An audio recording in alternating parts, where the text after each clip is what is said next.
திருச்சிற்றம்பலம். கந்த சஷ்டி கவசம் பாடல் ஒவ்வொரு வரியாக விளக்கம். இன்றைக்கி நம்ம முதல்ல இருக்கக்கூடிய அந்த 4-5 வரிகளில் பார்க்கலாங்க. துதிப்போர்க்கு வல்வினை போம் துன்பம் போம். துதிப்போர் முருகனை வாழ்த்தி அவனை உண்மையுடன் பக்தியுடன் பாடும் நபர்கள். வல்வினை கடுமையான பாவ கர்மாக்கள், பாவங்கள். துன்பம் வாழ்க்கையில் அனுபவிக்கப்படும் துயரம், மனவலி, உடல்வலி, பரிகார தேவை. நெஞ்சில் பதிப்போர்க்கு செல்வம் பழித்து கதித்து ஓங்கும். நெஞ்சில் பதிப்போர் முருகனை மனதிற்குள் நிறுத்தி தொடர்ந்து சிந்திக்கும் நபர்கள்.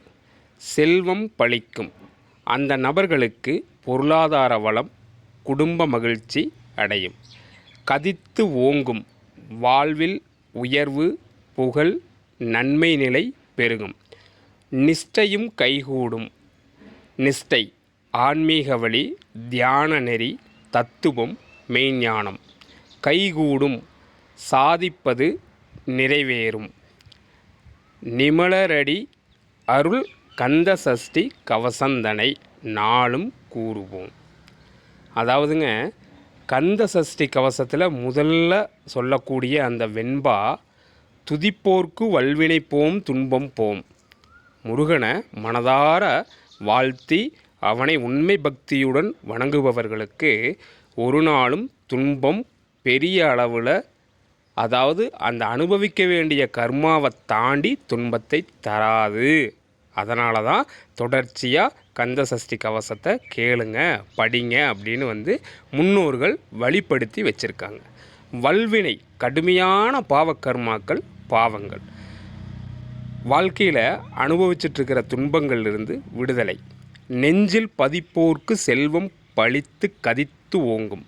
நெஞ்சில் ஒவ்வொரு நாளும் முருகனை மனதுக்குள்ளே நிறுத்தி தொடர்ந்து சிந்திக்கும் நபர்களுக்கு செல்வம் கட்டாயம் சேரும்.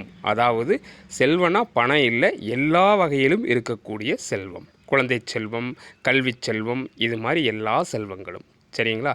நிஷ்டையும் கைகூடும். ஆன்மீக வழி, தியானம், நெறி, தத்துவம், இது எல்லாம் கண்டிப்பாக கைகூடும்.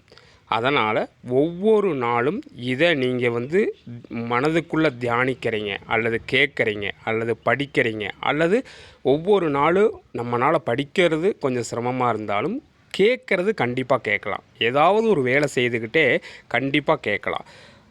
நேரம் இருக்கிறப்ப இதை துதிக்கும்போது நன்மை நடக்கும்.